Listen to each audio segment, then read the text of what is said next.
मंडळी, काल विराटने ट्रॉफी उचलली आणि अख्ख्या आरसीबी फॅनच्या आयुष्याचं सार्थक झालं। IPL 2025 चा अंतिम सामना जिंकून रॉयल चॅलेंजर्स बंगलोरने 18 वर्षाचा दुष्काळ संपवलाय।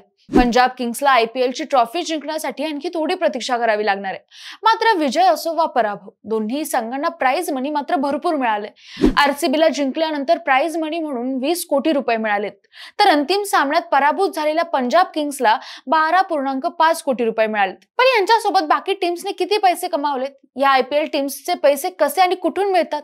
या सगळ्या प्रश्नांची उत्तरं सविस्तर जाणून घेऊयात। नमस्कार, मी काजल भालेराव आणि तुम्ही बघताय विश्वास भारी। 2025 च्या IPL हंगामात विविध कामगिरीसाठी मोठ्या प्रमाणावर बक्षीस वाटण्यात आली। विजेता संघ आरसीबीला तब्बल 20 कोटी रुपये तर उपविजेता पंजाब किंग्स 11ला 12.5 कोटी रुपये मिळाले। वैयक्तिक पुरस्कारांमध्येही खेळाडूंना भरघोस रक्कम देण्यात आली आहे। गुजरात टायटन्सच्या साई सुदर्शनने orange cap, emerging player, fantasy king आणि मोस्ट फोर्स या 4 पारितोषिकांवर कब्जा करत प्रत्येकी 10 लाख रुपये मिळवले। त्याचप्रमाणे पर्पल कॅप गुजरात टायटन्सच्या प्रसिद्ध कृष्णाच्या नावावर गेली आणि त्यालाही 10 लाख रुपयांचं बक्षीस मिळालं। मुंबई इंडियन्सचा सूर्यकुमार यादव हा हंगामाचा मोस्ट व्हॅल्युएबल प्लेयर ठरला आणि त्याला 15 लाख रुपये मिळाले।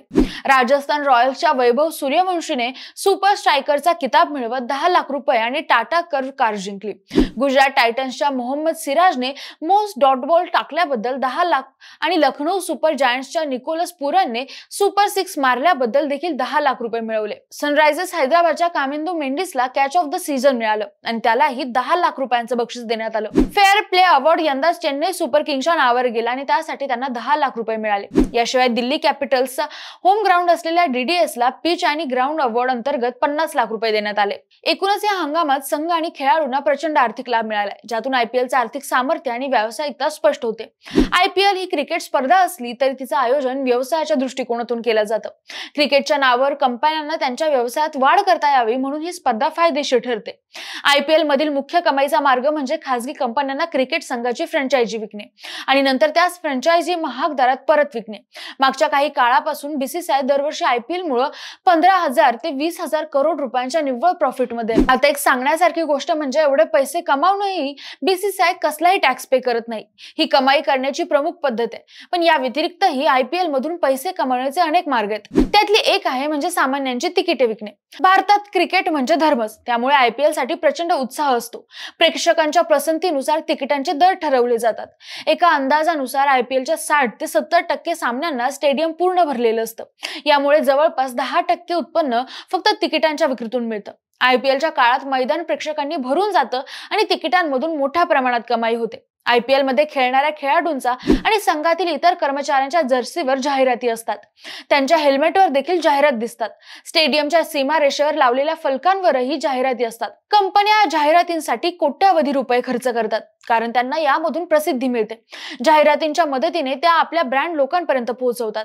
IPL फ्रँचायझी जाहिरात आणि प्रायोजक यांच्या मार्फत मोठी कमाई करतं। संपूर्ण कमाईपैकी 20 ते 30% उत्पन्न प्रायोजकांकडून येतं। दुसरी मोठी कमाई म्हणजे प्रसारण हक्क। कोणताही मीडिया चॅनल IPLचे सामने दाखवू इच्छितो त्याला BCCI कडून हे हक्क खरेदी करावे लागतात। हेच नियम ऑनलाईन प्लॅटफॉर्मवर प्रसारणासाठी लागू होतात। IPL संघाच्या एकूण कमाईंपैकी 60 ते 70% हिस्सा याच मीडिया हक्कांमधून मिळतो। मॅच दाखवण्यासाठी जी BCCI DD नॅशनल चॅनलला 5 लाख रुपये द्यायची, आता त्याच BCCIला मोठे मोठे ब्रँड्स 40,000 करोड रुपये द्यायला सुद्धा तयार आहेत। शिवाय आश्चर्याची गोष्ट म्हणजे काही कंपन्या फक्त 10 सेकंदाच्या जाहिरातीसाठी लाखो रुपये मोजतात। चॅनल ही सगळी कमाई BCCIला देतात आणि BCCI त्यातून काही रक्कम ठेवून उरलेली संघ मालकांना देते।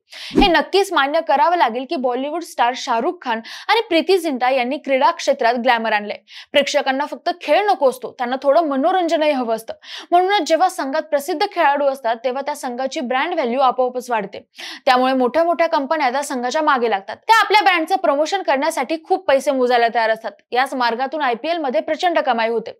तसंच नवीन ब्रँड्सही क्रिकेटमध्ये पैसे गुंतवत आहेत। ते त्यांचं उत्पादन लोकांपर्यंत पोहोचवण्यासाठी क्रिकेटचा वापर करतात। प्रत्येक IPL फ्रँचायझी सामने सुरू असताना त्यांच्या टीमचे T-shirt, caps, bat, shoes, bags, key chain, घड्याळ, हातात घालायचे बँड आणि असे अनेक वस्तू विकतात। या सगळ्या वस्तू IPL फॅन्स मोठ्या उत्साहाने घेतात।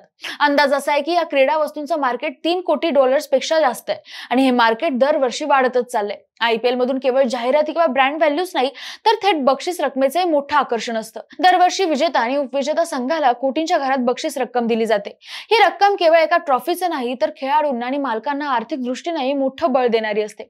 IPL मध्ये मिळालेली बक्षीस रक्कम आणि पुरस्कार बघून लक्षात येतं की ही फक्त क्रिकेटची स्पर्धा नाही तर एक मोठं बिझनेसचं गुंतागुंतीचं जाळ आहे। तुमचं या बिझनेस बद्दल काय मत आहे कमेंट करून नक्की सांगा आणि सोबतच विशेष भारी या YouTube चॅनलला सबस्क्राईब करायला विसरू नका। धन्यवाद।